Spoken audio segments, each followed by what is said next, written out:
रेजुने की सारी बड़ी खबर के साथ आगे सामने मौजूद दोस्तों चलेंगे। सबसे पहले सबसे बड़ी नाम को बताएंगे जहां पर मोदी और शाह संसद से गायब होकर घूम रहे हैं शादी के रिसेप्शन में दोस्तों, जिसके बाद राहुल गांधी और अमित शाह एक दूसरे के आमने सामने आ गए। बताएंगे इसके बाद क्या हुआ और कौन से नेता ने अमित शाह को दी धमकी। दोस्तों कहा कि आओ डरो मत राहुल गांधी, बस थोड़ी सी धुलाई करेंगे और फिर छोड़ देंगे। बताएंगे इसके बाद क्या बड़ी अपडेट सामने आई है दोस्तों। इसी के साथ में 3 और सांसद ने अपने आप को एनडीए गठबंधन से अलग होने का ऐलान करते हुए कही है बड़ी बात। दोस्तों एक एक करके चलेंगे आज की सारी बड़ी डिटेल, सारी बड़ी जानकारी अब तक पहुंचाएंगे। लेकिन उससे पहले अगर आप भी मानते हैं कि अब टाइम आ चुका है जब अमित शाह को यह स्वीकार करना चाहिए कि संसद भवन के अंदर उनको जमकर रिमांड पर लिया जाएगा, लेकिन जब तक सदन नहीं आएंगे तब तक नहीं होगी संसद की कार्रवाई और अमित शाह को हिम्मत जुटाकर एक बार संसद के अंदर आकर दिखाना चाहिए। तो इस वीडियो को लाइक करके लाल बटन दबाकर चैनल को सब्सक्राइब करके बेल आइकन दबाकर कमेंट बॉक्स में अपनी राय जरूर लिखकर बताएगा। दोस्तों बताएंगे क्यों बीजेपी के नेता गिरिराज सिंह को सुप्रिया सीनेट ने लीचड़ किस्म का आदमी बोल दिया। दोस्तों चलते हैं सबसे पहले सबसे बड़ी ब्रेकिंग न्यूज अपडेट की तरफ, जहां पर लगभग 2-3 दिनों से यह दावा किया जा रहा था कि भारतीय जनता पार्टी के नेता अमित शाह संसद की कार्रवाई के अंतिम 4 दिनों में मौजूद रहेंगे और एफसीआरए बिल को संसद भवन के दोनों जगह से पास करा दिया जाएगा। दोस्तों ऐसे में दावे किए जा रहे थे कि राहुल गांधी अमित शाह को रोक नहीं पाएंगे। दोस्तों ऐसे में 10 तारीख को बीते दिन अमित शाह को संसद में आकर एफसीआरए बिल को पेश करना था दोस्तों, लेकिन लोग इंतजार करते रहे, विपक्ष इंतजार करता रहा, हाथ पर हाथ धरकर बैठा रहा कि आखिर कब आएंगे देश के गृह मंत्री जो बीजेपी के बड़े नेता है, जिनके नाम पर बीजेपी दावा करती है कि वो तो शेर है, वो तो ये है, वो तो ये है, इस तरीके की बातें करते हैं कि जैसे अमित शाह नहीं है, जैसे बहुत बड़े खूंखार आदमी है दोस्तों। लेकिन बात एकदम उल्टी है क्योंकि अमित शाह पिछले आधे महीने से गायब चल रहे हैं दोस्तों। अमित शाह का कुछ अता पता नहीं है और 10 तारीख 11 तारीख 12 13 4 दिन तक अमित शाह के मौजूदगी को लेकर जो दावे चल रहे थे दोस्तों वो देखा गया बीते दिन 10 तारीख को जब कार्यक्रम हुआ तो उसके बाद संसद के कार्रवाई के दौरान अमित शाह को आना था, लेकिन अमित शाह दूर दूर तक दिखाई नहीं दिए दोस्तों। विपक्ष इंतजार करता रहा। ऐसे में शाम होते होते सुप्रिया सुले की बेटी रेवती सुले के शादी के बाद किए जा रहे रिसेप्शन के मौके पर मौजूद रहे दोस्तों। इस दौरान अमित शाह और राहुल गांधी एक ही कैमरे के फ्रेम में दिखाई देते हैं। आपको बता दें कि अमित शाह दूसरी तरफ देख रहे होते हैं जबकि राहुल गांधी सोनिया गांधी जी के साथ में बातचीत कर रहे होते हैं दोस्तों। प्रफुल्ल पटेल भी वहां पर मौजूद रहते हैं और अभिषेक मनु सिंह भी दिखाई देते हैं। ऐसे में बगल से अमित शाह कन्नी काटकर निकलते हुए नजर आते हैं। तो ऐसे में दिन में संसद भवन के अंदर इनको आपस में मुलाकात करना था। राहुल गांधी तो मौजूद थे लेकिन अमित शाह का कुछ अता पता नहीं था दोस्तों। लेकिन शाम होते होते दोनों एक ही कैमरे के फ्रेम में दिखाई दिए, लेकिन अमित शाह यहां से भी कन्नी काटते हुए नजर आए और वैसे भी सोनिया गांधी जहां दिखाई देंगी वहां अमित शाह कैसे दिखाई दे देंगे। ये तो साफ तौर पर अमित शाह का जो डर है वो तो सबके सामने देखने को मिलता है दोस्तों। ऐसे में अगर आप भी मानते हैं कि अगर अमित शाह में हिम्मत है तो आज भी सदन आकर दिखाए, संसद आकर दिखाए और लोकसभा के अंदर राहुल गांधी के सामने नजर से नजर मिलाकर दिखाए, तब माने कि अमित शाह बीजेपी की तरफ से एक मजबूत नेता है और दिन रात जनता के लिए काम करते हैं, खासकर पार्टी विस्तार के लिए काम करते हैं, कम से कम ये भी माना जाएगा। लेकिन अमित शाह का कुछ अता पता संसद में नहीं लगने के बाद से सवाल उठ रहे हैं और गृह मंत्रालय के पोस्ट को लेकर भी कई सारे दावेदार सामने आ रहे हैं दोस्तों। ऐसे में अगर आप भी मानते हैं कि अब अगर अमित शाह से गृह मंत्रालय नहीं संभल रहा और विपक्ष का आमना सामना नहीं कर सकते तो फिर अमित शाह को इस्तीफा देकर किसी और को गृह मंत्री बना देना चाहिए। वैसे भी कई सारे नंबर में लगे पड़े हैं। और इस बीच कांग्रेस पार्टी के नेता राहुल गांधी का समर्थन करते हुए उद्धव ठाकरे गुट के नेता राज्यसभा के सांसद संजय राउत ने बड़ी दिलचस्प बात कही दोस्तों। उन्होंने कहा कि अमित शाह जी आओ ना, डरो मत, राहुल गांधी अच्छे इंसान है, कुछ नहीं करेंगे, बस थोड़ी सी धुलाई कर देंगे। संजय राउत ने आगे कहा कि आप 56 इंच वाले लोग हो, मालूम हो कि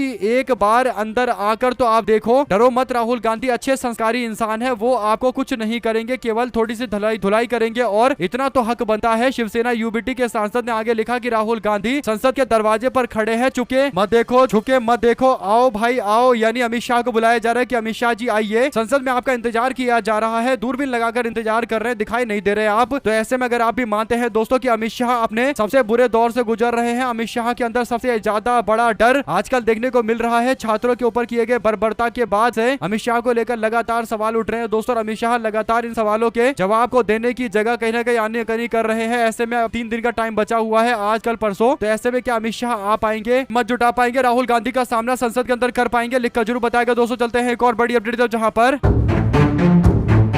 राहुल गांधी ने पूरा का पूरा लेख लिखना शुरू कर दिया है दोस्तों। देश के बड़े बड़े प्रतिष्ठित अखबारों के अंदर राहुल गांधी का लेख आ रहा है, जिसमें राहुल गांधी ने लिखा कि संसद भवन या प्रधानमंत्री आवास से मात्र 500 मीटर की दूरी पर छात्रों के साथ जो बर्बरता की गई, उस बर्बरता में सीधे तौर पर अमित शाह का नाम आता है। दिल्ली पुलिस और RAF यानी रैपिड एक्शन फोर्स सीधे केंद्रीय गृह मंत्री को रिपोर्ट करती है। तो ऐसे में इस घटना के लिए सिर्फ 2 ही अर्थ हो सकते हैं, या तो गृह मंत्री ने इसका आदेश दिया था, कार्रवाई की अनुमति दी थी, या फिर उन्हें इसकी जानकारी नहीं थी। दोनों केस के अंदर अमित शाह को इस्तीफा देना चाहिए। राहुल गांधी ने द हिंदू अखबार के अंदर एक बड़ा सा लेख लिखा है दोस्तों। इसमें सारे घटना का जिक्र किया गया है, बताया गया कि कैसे छात्रों के साथ में, छात्राओं के साथ में अपमानजनक व्यवहार किया भारतीय जनता पार्टी ने। दोस्तों आप लोग अपनी राय जरूर लिखकर बताएंगे इस पूरे मामले को लेकर। चलते हैं एक और बड़ी खबर की तरफ जहां पर कांग्रेस पार्टी के राष्ट्रीय अध्यक्ष मल्लिकार्जुन खड़गे, विपक्ष के नेता राहुल गांधी और संगठन के महासचिव केसी वेणुगोपाल ने उत्तर प्रदेश कांग्रेस के नेताओं और नवनियुक्त सह प्रभारियों के साथ में मुलाकात की है। यानी उत्तर प्रदेश विधानसभा चुनाव को लेकर पूरा फोकस इस बात पर है कि कैसे प्रभारी और संगठन को पूरी तरीके से एकजुट किया जाए। कांग्रेस पार्टी को अच्छा खासा काम करना पड़ेगा संगठन को जमीन से खड़ा करने के लिए दोस्तों, लगातार इसके लिए वो तैयार भी दिखाई देते हैं। तो आप लोग लिखिएगा जरूर, क्योंकि उत्तर प्रदेश के अंदर कांग्रेस पार्टी को 2027 के चुनाव में समाजवादी पार्टी को मजबूती के साथ मदद पहुंचानी है। इतनी मदद पहुंचानी है कि आसानी से इंडिया गठबंधन की सरकार उत्तर प्रदेश के अंदर बन जाए। दोस्तों, सबको पता है कि समाजवादी पार्टी और कांग्रेस पार्टी का कॉम्बिनेशन मिलकर ही भारतीय जनता पार्टी की हालत खराब कर सकता है। दोस्तों, पिछली बार भी बिल्कुल वैसा ही हुआ था, ऐसा ही हुआ था। ऐसे में आप लोग की जो भी प्रतिक्रिया है लिखकर जरूर बताएगा। दोस्तों, वहीं पर एक और बड़ी अपडेट सामने आती है। दोस्तों, अपडेट यह है कि तृणमूल कांग्रेस से बगावत करके एनसीपीआई नाम की एक पार्टी में शामिल हुए मुस्लिम सांसदों को समझ में आने लगा है कि अगर वो भारतीय जनता पार्टी और एनडीए गठबंधन के इर्द गिर्द भटकते हुए दिखाई दिए तो आम जनता इसको कतई बर्दाश्त नहीं कर पाएगी और ये लोग दोबारा चुनाव जीतने की कोशिश कर रहे हैं। दोस्तों, ऐसे में इन लोगों को तगड़ा झटका तभी लगा जब भारतीय जनता पार्टी और एनडीए गठबंधन से अपने आप को इन सारे सांसदों ने अलग करा लिया है। दोस्तों, आपको बता दें कि 3 बागी टीएमसी के सांसदों ने बीजेपी में जाने से इंकार करते हुए यूसुफ पठान, अबू ताहिर ने कहा कि हम एनडीए गठबंधन में शामिल नहीं होंगे। यानी हम केवल एक सांसद जो एनसीपीआई पार्टी से जुड़े हुए हैं, एनडीए गठबंधन से हमारा लेना देना नहीं है। यानी एनसीपीआई नाम की पार्टी बनाई गई जो एनडीए गठबंधन को समर्थन करती है, लेकिन उससे जुड़े हुए 3 मुस्लिम सांसदों को समझ में आ गया, तब वो पूरे मामले पर कन्नी काटते हुए नजर आ रहे हैं। दोस्तों, 2 शब्द जरूर लिखकर बताएगा इस तरीके के सांसदों के बारे में जो बीजेपी को सपोर्ट करने के लिए गए थे और आज कहीं के नहीं छूटे हैं और खुलकर बोल नहीं पा रहे कि किसको सपोर्ट कर रहे हैं किसको नहीं कर रहे हैं। साथ साथ उत्तर प्रदेश कांग्रेस के सह प्रभारी को लेकर कार्य क्षेत्र तय कर दिया गया है। दोस्तों, नवनियुक्त राष्ट्रीय सचिवों को उनकी जिम्मेदारी भी दे दी गई है। कांग्रेस पार्टी की तरफ से कुणाल चौधरी जो ब्रिज क्षेत्र की जिम्मेदारी संभालेंगे, अब्दुल हनान जो अवध क्षेत्र की जिम्मेदारी संभालेंगे और वरुण चौधरी को प्रयागराज क्षेत्र की जिम्मेदारी दी गई है। जगदीश चंदेर को बुंदेलखंड की जिम्मेदारी, अभिषेक दत्त को पूर्वांचल की जिम्मेदारी और संजीव आर्य को वेस्टर्न यूपी की जिम्मेदारी दी गई है। तो ये इनको रीजनल वाइज एरिया दिया गया है, जिसमें अगर आप देखेंगे अवध जोन की जिम्मेदारी अब्दुल हनन को दी गई है, जिसका मतलब लखनऊ, उन्नाव, बहराइच, बाराबंकी, बलरामपुर, श्रावस्ती, गोंडा, सीतापुर, लखीमपुर खीरी और हरदोई और रायबरेली का क्षेत्र ये देखेंगे। ऐसे ही पूर्वांचल जोन की जिम्मेदारी अभिषेक दत्त को दी गई है। इसका मतलब सिद्धार्थनगर, महाराजगंज, गोरखपुर, बस्ती, कुशीनगर, आजमगढ़, मऊ, देवरिया के साथ साथ बलिया, संत कबीर नगर, अयोध्या, अंबेडकर नगर का नाम शामिल है। ऐसे ही दोस्तों, प्रयाग जोन के नाम पर कांग्रेस पार्टी की तरफ से जिम्मेदारी वरुण चौधरी को मिली है, जो वाराणसी, गाजीपुर, चंदौली, जौनपुर, भदोही, मिर्जापुर, सोनभद्र, कौशाम्बी, प्रयागराज और प्रतापगढ़ के साथ साथ अमेठी और सुल्तानपुर की जिम्मेदारी संभालेंगे। तो ऐसे ही सारे क्षेत्रों की जिम्मेदारी अलग अलग नेताओं को दी गई है, जिससे पता चल रहा है कि कांग्रेस पार्टी काफी ज्यादा फोकस करके जानकारी इकट्ठा करके पूरी जानकारी सबको दे रही है। साथ साथ भारतीय जनता पार्टी के सांसद निशिकांत दुबे और गिरिराज सिंह को कोई सोशल मीडिया के माध्यम से जमकर लताड़ता हुआ दिखाई ना दे, ऐसा होना ही अपने आप में असंभव जैसी स्थिति है। दोस्तों, यानी बीते दिन कुछ ऐसा ही हो रहा था जब पूरा दिन सही से बीत गया दोस्तों, लेकिन रात के सही से बीतने को लेकर जो इंतजार किया जा रहा था वो काफी दिलचस्प हुआ। जो बड़ी अपडेट है वो ये कि राहुल गांधी की एक बच्चे एक महिला के साथ में तस्वीर साझा करते हुए गिरिराज सिंह कहते हैं कि राहुल जी, ये तस्वीर कहाँ की है, कब की है, आप किनके साथ में, कौन कौन लोगों के साथ में आप है, मुझे जानने को लेकर उत्सुकता हो रही है। इस पर जवाब देते हुए सुप्रिया शिनेट ने कहा कि आप लीचड़ किस्म के आदमी हैं जो महिला पुरुष के साथ देखकर घटिया सोच रखते हैं। तस्वीर में जो महिला और बच्चा है वो राहुल गांधी के मित्र की पत्नी का बेटा है, मित्र की पत्नी भी है। तो ऐसे में राहुल गांधी के दोस्त की पत्नी और राहुल गांधी के दोस्त के बच्चे की तस्वीर राहुल गांधी के साथ में साझा करके बीजेपी का नेता गिरिराज सिंह अपनी मानसिक स्थिति, गिरी हुई मानसिक स्थिति को दिखा रहा है। दोस्तों, इस पर सुप्रिया शिनेट ने कहा कि मित्र फोटो में नहीं है, छुट्टी पर सह परिवार साथ गए थे, महिलाएं आप जैसे लीजियो के साथ सहज नहीं है, कुंठित मत होइए। यानी बीजेपी के नेता को जमकर लताड़ा गया है दोस्तों, और पहले ही शब्द में सुप्रिया शिनेट ने बीजेपी के सांसद की पूरी तरीके से हालत खराब कर दी है। यानी शब्द एकदम साफ साफ लिख दिया गया है कि आप लीचड़ किस्म के आदमी हैं। 2 शब्द जरूर लिखकर बताएगा। दोस्तों, इस पूरे मामले पर, पूरे प्रकरण पर चलते हैं एक और बड़ी अपडेट जिसमें छात्रों के समर्थन में भारतीय जनता पार्टी के लोग कह रहे हैं कि वो 11 अगस्त को रांची बंद करेंगे, यानी झारखंड के अंदर बंद का आह्वान किया गया है दोस्तों। यानी बीते दिन शांतिपूर्ण तरीके से अनशन चल रहा था, लेकिन बाद में बीजेपी के लोगों के ऊपर हमला करने का आरोप लगा दोस्तों, विरोध प्रदर्शन करने का आरोप लगा। ऐसे में अब जो बड़ी अपडेट सामने आ रही है वो ये कि झारखंड लोक सेवा आयोग और झारखंड कर्मचारी चयन आयोग की परीक्षा में अनियमितताओं को लेकर आंदोलन कर रहे छात्रों के समर्थन में बीजेपी ने रांची बंद का आह्वान किया है। बीजेपी की ओर से मंगलवार यानी 11 अगस्त को रांची बंद बुलाया गया है। गौरतलब है कि झारखंड में पिछले 2 सप्ताह से अधिक समय से लगातार छात्र भर्ती परीक्षा में धांधली के आरोप लगाए जाएंगे और पूरे मामले में सीबीआई जांच कराने के मांग को लेकर भी आंदोलन किया जाता है। ये भी एक बड़ा सवाल है दोस्तों। आंदोलन के बीच में बीजेपी के नेता ने बंद किया ऐलान, यानी बंद का ऐलान किया गया है। झारखंड बंद बुलाया गया है 11 तारीख को। झारखंड की इकोनॉमी की और ज्यादा लगने वाली है दोस्तों। अगर आप भी मानते हैं कि टाइम आ चुका है जब देश के अंदर अलग अलग आंदोलन कर रहे लोगों को एकजुट होकर एक समर्थन के साथ आगे बढ़ना चाहिए, क्योंकि छात्रों का जो मुद्दा है वो किसी राजनीतिक पार्टी का मुद्दा नहीं है, वो ज्यादा से ज्यादा लोगों को प्रभावित करता है दोस्तों। ऐसे में लेकिन बीजेपी के लोग जो बंद का आह्वान कर रहे हैं तो कहीं ना कहीं अपनी राजनीतिक रोटी सेकने की कोशिश कर रहे हैं। ऐसे में 2 शब्द जरूर लिखकर बताएगा। राहुल गांधी ने एक बड़ी अपडेट दी है दोस्तों, जिससे पूरी तरीके से भारतीय जनता पार्टी के लोग हिल गए कि आखिर राहुल गांधी ऐसा कैसे फैसला ले सकते हैं। दोस्तों जो बड़ी अपडेट है वो ये की लोकसभा में नेता प्रतिपक्ष राहुल गांधी ने झारखंड के अंदर बच्चों के प्रदर्शन को लेकर एक बड़ी अपडेट दी है दोस्तों। झारखंड में छात्रों के विरोध प्रदर्शन को लेकर लाठीचार्ज का इस्तेमाल किया गया दोस्तों, यानी डंडों का इस्तेमाल किया गया। इस पूरे मामले पर राहुल गांधी ने लिखा कि झारखंड में विरोध कर रहे छात्रों के खिलाफ बल का प्रयोग गलत है। छात्रों को शांतिपूर्ण तरीके से विरोध करने का अधिकार है। बातचीत से ही समाधान निकाला जा सकता है। झारखंड सरकार को इन छात्रों की बात को सुनना चाहिए, उनकी समस्याओं को तुरंत समाधान करना चाहिए। राहुल गांधी का यह बयान उस समय आया है जब बीजेपी लगातार राहुल गांधी की चुप्पी को लेकर आलोचना कर रही है दोस्तों। झारखंड मुक्ति मोर्चा की सरकार है, यानी कांग्रेस पार्टी गठबंधन का हिस्सा है। इंडिया गठबंधन की सरकार चल रही है। इसके बावजूद झारखंड मुक्ति मोर्चा को यह बताने की कोशिश की गई है उनके साथ में हम लोग खड़े रहेंगे, यानी कांग्रेस पार्टी के लोग खड़े जरूर रहेंगे, लेकिन झारखंड मुक्ति मोर्चा सरकार को सुनिश्चित करना होगा कि छात्रों के साथ कोई अन्याय ना हो। तो कहने का मतलब दोस्तों राहुल गांधी ने छात्रों को लेकर एक नए तरीके का प्रयास किया, जिसकी जितनी तारीफ की जाए उतनी कम है। तो कमेंट बॉक्स में लिखकर जरूर बताएगा दोस्तों। चलते हैं एक और बिग न्यूज अपडेट की तरफ, जहां पर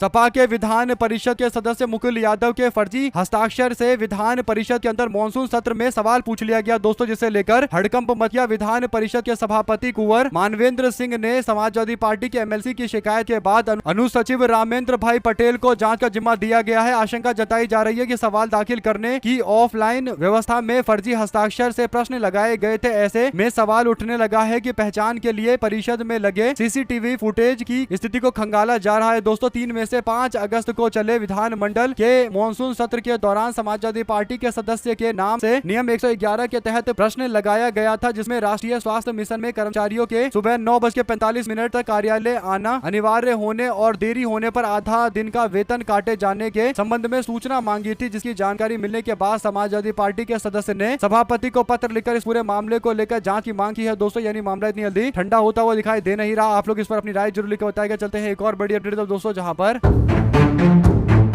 तृणमूल कांग्रेस के नेता अभिषेक बनर्जी को सुप्रीम कोर्ट से इलाज के लिए विदेश जाने की अनुमति मिलने के बाद पश्चिम बंगाल की सियासी बयानबाजी तेज हो गई है दोस्तों। विपक्ष के नेता ऋतव्रत बनर्जी ने आरोप लगाया कि क्या इलाज के बहाने बचने की कोशिश कर रहे हैं अभिषेक बनर्जी, यानी उनके ऊपर केस चल रहा है। केस से बचने के लिए इलाज का बहाना बनाकर विदेशी दौरे पर जा रहे हैं। ऋतव्रत बनर्जी के इस दावे पर अलग अलग तरीके की प्रतिक्रिया सामने आई है दोस्तों। अभिषेक बनर्जी सुप्रीम कोर्ट की अनुमति के बाद सबसे महत्वपूर्ण बात कर रहे हैं, यानी विदेशी दौरे पर जा रहे हैं दोस्तों। ऐसे में वापस नहीं लौटने को लेकर भी बीजेपी के नेताओं का दावा चल रहा है, खासकर ये जो नई पार्टी एनसीपीआई बनाई है इन्होंने, इस पार्टी का कोई रोल ही नहीं है दोस्तों। ऐसे में अगर आप भी मानते हैं कि अभिषेक बनर्जी को लेकर ये दावा करना कि ये विदेश के दौरे पर गए हैं उसके बाद ये वापस लौटेंगे नहीं और इस तरीके की बातें करके कहीं ना कहीं कंफ्यूजन पैदा करने की कोशिश की जा रही है। कोर्ट से राहत मिली है, लेकिन उस राहत का फायदा उठाने देंगे तब तो आप लोग इस पर अपनी राय जरूर लिखकर बताएगा दोस्तों। चलते हैं एक और बड़ी अपडेट तरफ, जहां पर जेएनयू विश्वविद्यालय में एक नया विवाद उपज रहा है दोस्तों। उमर खालिद की किताब पर चर्चा कराई गई, रिहाई और जेल के ताले टूटेंगे जैसे नारे लगाए गए दोस्तों। जेएनयू छात्र संघ ने इस पूरे मामले को लेकर कई तरीके के दावे किए हैं। कार्यक्रम के दौरान जेएनएसयू यानी जेएनयू स्टूडेंट यूनियन ने उमर खालिद की रिहाई की मांग की और एसएस2 बिल्डिंग के बाहर उमर खालिद को रिहा करने की मांग की गई। यूनिवर्सिटी कैंपस में उमर खालिद की किताब फ्रैक्चर्ड कम्युनिटी पर चर्चा के लिए आयोजन रखा गया था दोस्तों। इस दौरान किताब को लेकर विवाद ने मामले को तूल दे दिया दोस्तों, और यहाँ तक कि जेएनएसयू के छात्र संघ के नेता उमर खालिद को रिहा करने की मांग करते हुए नारे लगाते हुए नजर आए। इस कार्यक्रम का आयोजन जेएनयू के ऑडिटोरियम में होने वाला था, लेकिन ऑडिटोरियम की बुकिंग कैंसिल कर दी गई। तो ऐसे में जेएनयू प्रशासन पर भी कई तरीके के आरोप लगे हैं दोस्तों। लेकिन उमर खालिद को लेकर जिस तरीके से प्रोग्राम किया गया है, तो इस बात को लेकर बीजेपी वाले भड़क रहे हैं। अलग अलग तरीके की प्रतिक्रिया है दोस्तों। अगर आप भी मानते हैं कि जब तक उमर खालिद के ऊपर सजा नहीं तय किया गया है तब तक उमर खालिद देश के लिए एक युवा नेता ही थे, और कहीं ना कहीं उमर खालिद के इस मामले पर तारीफ की जानी चाहिए कि तमाम साल जेल में बिताने के बावजूद पूरी तरीके से डटकर मुकाबला कर रहे हैं दोस्तों। 2 शब्द जरूर लिखकर बताएगा। चलते हैं एक और बड़ी अपडेट, जहां पर पिछली बार स्वतंत्रता कार्यक्रम को लेकर यानी जो इंडिपेंडेंस डे के नाम पर कार्यक्रम होता है दोस्तों देश के लाल किले के पास, वहां पर राहुल गांधी को जानबूझकर पीछे बिठाया गया था ताकि राहुल गांधी का अपमान किया जाए। और जब राहुल गांधी ने अपमान का बदला लिया तो उसके बाद अब ये सबके सब लाइन में आ गए हैं। जो बड़ी अपडेट है दोस्तों वो ये कि बीजेपी वालों ने इस बार राहुल गांधी को मंत्रियों के साथ में बिठाने का फैसला लिया है। यानी राहुल गांधी क्योंकि नेता विपक्ष है दोस्तों, कैबिनेट मंत्री का एक ओहदा उनका है, यानी कैबिनेट मंत्री स्तर का व्यक्ति माना जाता है, मंत्रिमंडल वाला व्यक्ति माना जाता है नेता विपक्ष। तो राहुल गांधी को आगे पंक्ति में यानी 1-2 नंबर की पंक्ति में बिठाना चाहिए। लेकिन पिछली बार जो अपमान किया गया उसके बाद अब बीजेपी वाले सिटिंग अरेंजमेंट में बदलाव कर रहे हैं और राहुल गांधी को आगे के नंबर 1 नंबर 2 सीटें देने को तैयार है दोस्तों। ऐसे में सिटिंग अरेंजमेंट को लेकर अब ये जो अपडेट आई है इसे एक बार पता चल चुका है कि बीजेपी के लोग अब राहुल गांधी को लेकर एकदम खौफ में है दोस्तों कि राहुल गांधी कौन सा मुद्दा कब उठा देंगे जो पता भी नहीं चलेगा। ऐसे में आप लोग 2 शब्द जरूर लिखकर बताएगा अगर आप भी मानते हैं कि आने वाले दिनों के अंदर जोरदार तरीके का मुकाबला देखने को मिलेगा तो अपनी राय जरूर लिखकर बताएगा दोस्तों। चलते हैं एक और बड़ी अपडेट जहां पर जयपुर के अंदर राजस्थान प्रदेश कांग्रेस कमेटी के ओबीसी विभाग के द्वारा आगामी पंचायती चुनाव को लेकर और निकाय चुनाव को लेकर संगठनात्मक बैठक में शामिल होकर संगठन की मजबूत करने और ओबीसी समाज की राजनीतिक भागीदारी को बढ़ाने का संकल्प लिया गया। टीकाराम जूली की तरफ से कहा गया कि हमारे नेता आदरणीय नेता राहुल गांधी जी की सोच और समाज के हर वर्ग को उसकी उचित भागीदारी समान अधिकार मिलना चाहिए। इसी संकल्प के साथ पंचायत से लेकर संसद तक ओबीसी समाज की आवाज को बुलंद करना है, भागीदारी और प्रतिनिधित्व को मजबूत करना है। बैठक में प्रदेश कांग्रेस कमेटी के अध्यक्ष गोविंद सिंह डोटासरा, ओबीसी के विभाग के प्रमुख हरसराय यादव मौजूद थे, हरसहाय यादव मौजूद थे और कांग्रेस पार्टी संगठन महासचिव ललित तूनवाल भी मौजूद थे। ओबीसी जिला अध्यक्ष और पार्टी पदाधिकारी भी मौजूद थे। तो कुल मिलाकर कांग्रेस पार्टी का फोकस ओबीसी समाज पर राजस्थान के अंदर होने जा रहा है, जो कहीं ना कहीं राजस्थान के अंदर बीजेपी की छटपटाहट के बावजूद एक तरफा समर्थन करेगा दोस्तों। साथ साथ वित्त वर्ष 2025-26 में चीन के साथ भारत का जो व्यापारिक घाटा था यानी जो व्यापार का घाटा था वो 112 बिलियन डॉलर से ऊपर का हो गया दोस्तों। जो वित्त वर्ष 2021-22 में 73 बिलियन डॉलर के आसपास हुआ करता था। ये बात मोदी सरकार ने संसद में बताई है। कहने का मतलब ये है कि नरेंद्र मोदी ने माना है कि चीन के साथ जो व्यापार हो रहा है उसमें भारत को जमकर नुकसान हो रहा है। यानी मोदी सरकार चीन से जमकर सामान खरीद रही है, हिंदुस्तान का सामान चीन को बेच नहीं पा रही है और नतीजा ये हुआ है कि चीन का मैन्युफैक्चरिंग सेक्टर लगातार कमाई कर रहा है और भारत के अंदर एमएसएमई और जो छोटे कारोबार है वो तबाह होते जा रहे हैं। ये दिखाता है कि आत्मनिर्भर भारत का जुमला देने वाले नरेंद्र मोदी ने देश के अंदर चीन को निर्भर बना दिया है। यानी देश भर का जो मैन्युफैक्चरिंग का पूरा सिस्टम है दोस्तों वो कहीं ना कहीं अब चाइना के हाथ में चला गया है। भारत में कोई चीज बनी नहीं रहा, बाहर से ही दबा कर आ रहे हैं और वो भी चाइना से आ रहा है, जिससे भारत का घाटा निरंतर बढ़ता चला जा रहा है दोस्तों। 112 बिलियन डॉलर हो चुका है जो बढ़कर कहां जाएगा इसकी कोई लिमिट नहीं है दोस्तों। प्रोडक्शन लिंक्ड नाम से एक प्रोग्राम चलाया जाता है जिसमें बड़े बड़े इंडस्ट्रियों को बोला जाता है कि आपको जमकर पैसा देंगे, आप लोग भारत के अंदर उत्पादन करिए, लेकिन बाद में पता चलता है कि ये योजना भी देश में काम नहीं आ रही है दोस्तों। और मैन्युफैक्चरिंग का तो भारत में कुछ अता पता ही नहीं है और बीजेपी सरकार के दावे यानी जो startup India, stand up India इस तरीके की बातें चली थी दोस्तों, वो जो मशीन का शेयर बनाया गया था उसका कुछ अता पता ही नहीं है। यानी मशीन वाले शेयर का कुछ अता पता नहीं है और इसे एक बार पता चल चुका है कि देश के अंदर कहीं ना कहीं जो असली टैलेंट है उनकी कोई कद्र भी नहीं है। आप लोग इस पर अपनी राय जरूर लिख के बताएगा दोस्तों। चलते हैं एक और बड़ी अपडेट तरफ जहां पर देश के पूर्व शिक्षा मंत्री धर्मेंद्र प्रधान ने पहली बार अपने इस्तीफे को लेकर बयान दिया दोस्तों। उन्होंने कहा कि जैन जी हमारे ही बच्चे हैं, कुछ लोगों ने उन्हें भटकाने की कोशिश की, प्रधानमंत्री से बातचीत करने के बाद मैंने अपने पोस्ट से इस्तीफा दे दिया। उन्होंने कहा कि जैन जी को नजरअंदाज नहीं किया जा सकता। देश के युवाओं के संकल्प और आकांक्षाओं के सामने शिक्षा मंत्री की जिम्मेदारी बहुत छोटी है, इसलिए मेरे लिए पोस्ट ज्यादा मायने नहीं रखता। प्रधान ने यह भी कहा कि भुवनेश्वर की जीएम यूनिवर्सिटी के अंदर की उन्होंने छात्रों और शिक्षकों को संबोधित करते हुए कि बीजू जनता दल के कार्यकर्ता बड़ी संख्या में हमारे साथ जुड़ रहे हैं और इसे पता चल रहा है कि ओडिशा के अंदर कांग्रेस पार्टी मजबूत स्थिति में पहुंच गई है। अगर ऐसा होता है दोस्तों कहीं ना कहीं भाजपा वालों के ऊपर डर देखने को मिल रहा है दोस्तों। धर्मेंद्र प्रधान अब उड़ीसा में सक्रिय हो गए हैं, लेकिन उड़ीसा में सक्रिय होकर क्या करेंगे, ना तो मंत्री बनाया जाएगा इनको और ना ही ये मुख्यमंत्री बनेंगे। तो ऐसे में भारतीय जनता पार्टी के नेता भी ऐसी जगह चले गए हैं दोस्तों जहां पर अगर इनको संगठन की जिम्मेदारी नहीं मिली तो शायद इनके पास कुछ और तरीका है भी नहीं। आप लोग इस पर क्या प्रतिक्रिया देना चाहते हैं दोस्तों, क्योंकि प्रधान ने उड़ीसा के पूर्व मुख्यमंत्री बीजू जनता दल के अध्यक्ष नवीन पटनायक को निशाना साधा और कहा कि मैं बीजेडी कार्यकर्ताओं के प्रदर्शन, उनके नारेबाजी से परेशान नहीं हूं, मैं किसान का बेटा हूं, आप मुझे वापस जाने के लिए कहेंगे तो भी मैं वापस नहीं जाऊंगा। तो ऐसे में उड़ीसा के अंदर दोनों पार्टी बीजेपी और बीजू जनता दल के बीच में भी लगातार संघर्ष जारी है दोस्तों। चलते हैं एक और बिग न्यूज अपडेट की तरफ जहां पर चीन ने सोमवार को कहा कि भारत का अरुणाचल प्रदेश, जहां की 27 जगह के नाम बदले गए हैं, मैप में नाम रखे गए हैं, यूं कहिए तो इस पर चीन ने कहा कि ये अमान्य मैप है। यानी चीनी विदेश मंत्रालय के प्रवक्ता गुओ जियाकुन ने मीडिया से बात करते हुए कहा कि चीन भारत की ओर से बनाए गए अरुणाचल प्रदेश के मैप का मान्यता नहीं देता है। केंद्र सरकार ने शुक्रवार को अरुणाचल प्रदेश की 27 जगह और उनकी भौगोलिक विशेषताओं को आधिकारिक नक्शे पर दर्ज किया। ये कदम चीन की ओर से राज्यों की जगह के नाम बदलने की कोशिशों के बीच में उठाया गया है। दोस्तों, गृह मंत्रालय के मुताबिक ये काम अरुणाचल प्रदेश सरकार के सलाह पर किया गया है। इसका मकसद इन क्षेत्रों को पहचान दिलाना है। जैसे माजा नाम की एक जगह है, उसको भूमि क्षेत्र कहा गया है। बीसा नाम की एक जगह है जिसको भूमि क्षेत्र कहा गया है। जोला है उसको दर्रा बताया गया है। रीजाला है उसको दर्रा बताया गया। तो इस तरीके से नाम और विशेषता क्या है वो बताया गया है। दोस्तों, इस बात को लेकर चाइना वाले भड़क रहे हैं। अगर आप भी मानते हैं कि चाइना के साथ में भारत का व्यापारिक घाटा 112 बिलियन डॉलर पहुंच चुका है और दूसरी ओर चाइना भारत को लेकर अंट शंट बोलता चला जा रहा है। दोस्तों, कोई भी रुकावट कुछ भी देखने को नहीं मिल रही है, जो अपने आप में एक बहुत ही दयनीय स्थिति है। आप लोग की इस पर जो भी राय है दोस्तों लिखकर जरूर बताएगा। चलते हैं एक और बड़ी अपडेट तक, जहां पर मोदी और शरद पवार एक साथ दिखाई दिए। दोस्तों, अमित शाह भी दिखाई दे रहे थे। सुप्रिया सुले के बेटी के रिसेप्शन के प्रोग्राम के दौरान लोग मौजूद थे। कुछ घंटे पहले प्रधानमंत्री नरेंद्र मोदी एनसीपी एसपी के सांसदों से मिले। दोस्तों, ऐसे में आप लोग की जो भी राय है लिखकर जरूर बताएगा। हमारे साथ लगातार जुड़े रहने दोस्तों का बहुत बहुत धन्यवाद। देख रहे थे आपका चैनल जय हिंद।